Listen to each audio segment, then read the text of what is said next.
The dengue fever, which is a mosquito-borne tropical disease, has failed to come under control due to indifference on the part of the concerned authority to set up an effective mechanism to control the virus. The virus has so far claimed 3 lives, each in 3 different districts since the onset of the disease in Sunsari this year. Good morning, I'm Amit Pakurel and these are the top stories this hour. 3 people confirmed dead in 3 different districts due to dengue fever. More than 4,600 people contract the disease so far this year. No effective measures to take control of the virus. Flamboyant Social Security Program fails to get implemented. Minister for Labour alleges political leaders and businesses of non-cooperation.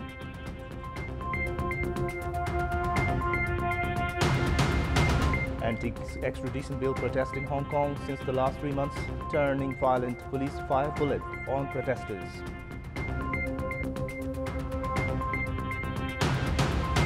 And defending champions Barcelona secure an emphatic win in the Spanish La Liga, defeats Real Betis.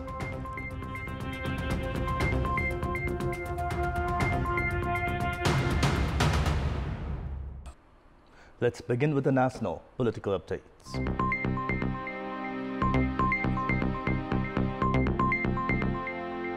At least 3 people have been killed due to contracting dengue virus in 3 different districts.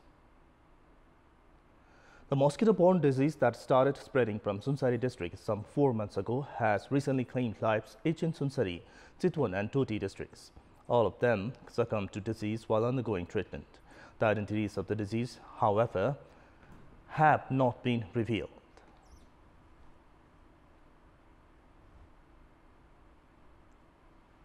अब हामीलाई अहिले प्राप्त सूचना चाहिँ यो मैले अपुष्ट रूपमा भन्नुपर्छ किनभने विस्तृत विवरण आउन चाहिँ बाँकी छ तर 3 जनाको चाहिँ मृत्यु भएको भनेर चाहिँ हामीलाई तथ्याङ्क प्राप्त छ उहाँहरु मध्ये कोही बिरामी चाहिँ अरु पनि थप सँगै अरु संक्रमणबाट पनि पीडित भएको भन्ने पनि कुरा छ हामीलाई अहिलेसम्म सूचना अनुसार एउटा डोटीको छ एउटा सुनसरीको त्यस्तै एउटा चितवनको भनेर चाहिँ आइरहेको छ More than 1,200 people across the country have contracted the dengue virus during the past 12 months alone.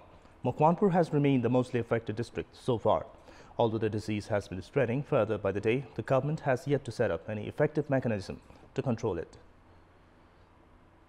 There is a common belief that only the people living in the Tarai region contract mosquito-borne diseases like dengue and malaria, among others. However, such diseases have begun to spread in many high-altitude and mountainous regions as well in recent times.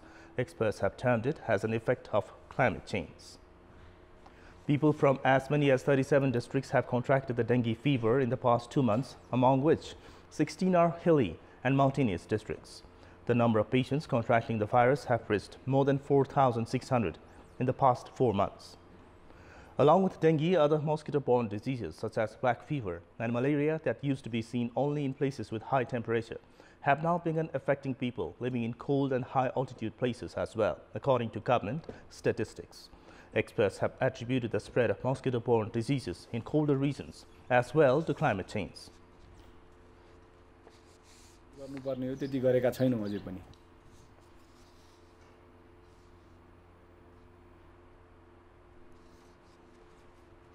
तापक्रमको वृद्धि हामीले control गर्न नसक्ने भए हुनाले उसले चाहिँ जब वासस्थान पाउँछ नि लामखुट्टेले वासस्थान पाएपछि जस्तो वासस्थान पाउँछ त्यतै जान्छ जस्तो पहिला फोहोरमा हुन्थ्यो अनि उ चाहिँ अहिले चाहिँ बिस्तारै तापक्रम चाहिँ अब उत्तरतिर बढिरहेको हुनाले दक्षिणबाट उत्तरतिर चाहिँ बिस्तारै आइरहेछ तापक्रम बढेसँगै लामखुट्टे अथवा अन्य किरा फट्याङ्ग्राहरू पनि चाहिँ पहाडी भेगमा उक्लने क्रम चाहिँ बढ्दै गएको छ अब यो पहिला अनुमान गरिन्थ्यो अहिले चाहिँ अध्ययनले पनि यसलाई चाहिँ साबित गर्दै गएको छ Experts have stressed on the need of putting up effective measures to contain the spread of mosquito-borne diseases due to them taking the form of endemic in recent times. They have also advised the concerned authorities to make concrete efforts in alleviating the risk associated with climate change.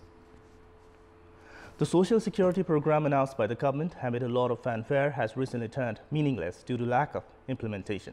The program has been stranded as the government is yet to enlist more than 95% of the organizations. The government has attributed non-cooperation from industrialists for the failure in implementing the program. Even the employer industries and businesses had pledged to support in implementing the Social Security Program at the time of its announcement. The government, however, has failed to make the private sector execute the program.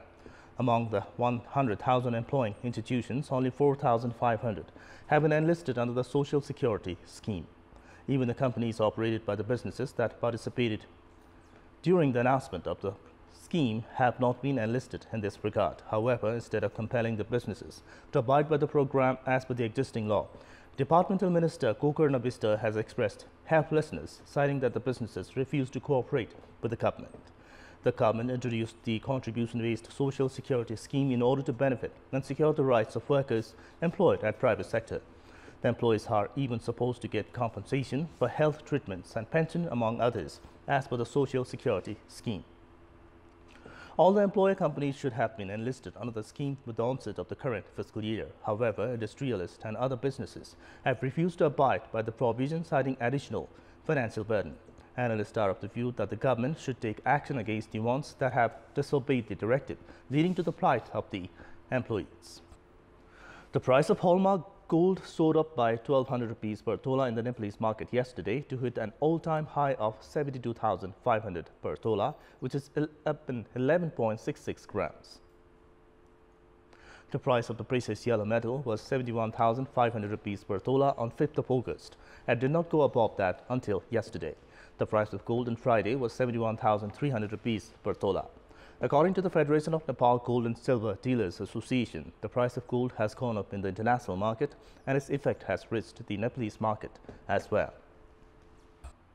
The headquarters of Rukum Purba, which has been established as a new district with the onset of federalism, has yet to be determined. The confusion and debate on whether to choose Rukum Kot or Kolkata as the district headquarters has thus continued.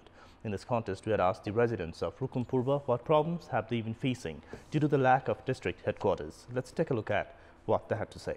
Public voice. भौतिक संरचना बनेका छैनन् र मान्छेहरूलाई पनि भ्रम छ कहाँ सदरमुकाम हुने हो। सदरमुकामको अन्यताले गर्दा यो भौतिक संरचना जति पनि यो कार्यालयहरू चाहिँ बन्ने चीजहरु छ, कहिले चाहिँ टेन्डर चाहिँ रद्द हुन्छ, कहिले चाहिँ अब टेन्डर भएका चीजहरुलाई पनि फेरि कोल्याप्स गर्न चाहिँ खोजिन्छ। सदरमुकामको समयमै टुङ्गा लागेको भए शिक्षा, स्वास्थ्य र कृषिका संरचनाहरुमा अहिलेसम्म धेरै नै विकास भइसकेको हुन्थ्यो। व्यापार व्यवसाय गर्न कठिन भएको छ। यो सदरमुकाम छिटो टुङ्गो लागे हुन्थ्यो।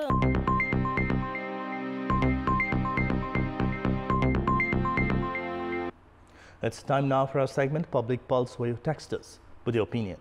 Public Pulse. And the question is, what's your take on Lumbini Buddhist University deciding to adopt curriculum against its criteria?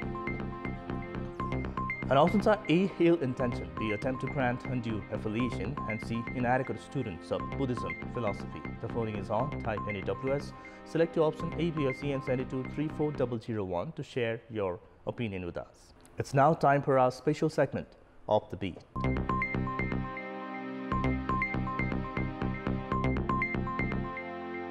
Tourism has long been established as the backbone of the country's economy. However, the government has failed to promote a number of tourist destinations in the country. Sindhupalchok's Panch Pokhari, located in the high hills of Sindhupalchok at a distance of 84 kilometers from the capital Kathmandu, provides a glaring example of this disturbing scenario. Panch Pokhari, located at an altitude of 4,200 feet, has been drawing visitors who are enticed by its scenic beauty. Located between Jugal and Dorje Lakpa Himalayas, Panch Pokhari is also regarded as a religious shrine of Hindu and Buddhist pilgrims. Despite boasting of breathtaking natural beauty alongside religious significance, Panch Pokhari has failed to attract the desired number of tourists over the years. Although a large number of revelers visit this place on the day of Janai Purnima, Panch Pokhari bears a deserted look on the other days. This is mainly because of the lack of publicity by the concerned authority to promote the region as a much popular tourist destination. Given that the country is celebrating 2020 Visit Nepal Year, the authority should take special note of Panch Pokhari as a popular tourist destination. The Karnali province government has been spending millions of rupees for airlifting labouring would-be mothers from the high hills. Despite such a high expense, the Karnali government is yet to think on improving the health facilities in the region itself to minimize the cost. The state has been coughing millions of rupees in airlifting labouring women from the remote high hills in Humla, Mugu, Dulpa among other places, which are still not connected with road network. The state has been spending between 600,000 to 700,000 rupees for a single airfare. There is now a serious call for the Karnali government to invest the money in improving the expert health services in the region itself as long-term solution. This is Prarambha Dahal for Kantipur News Desk.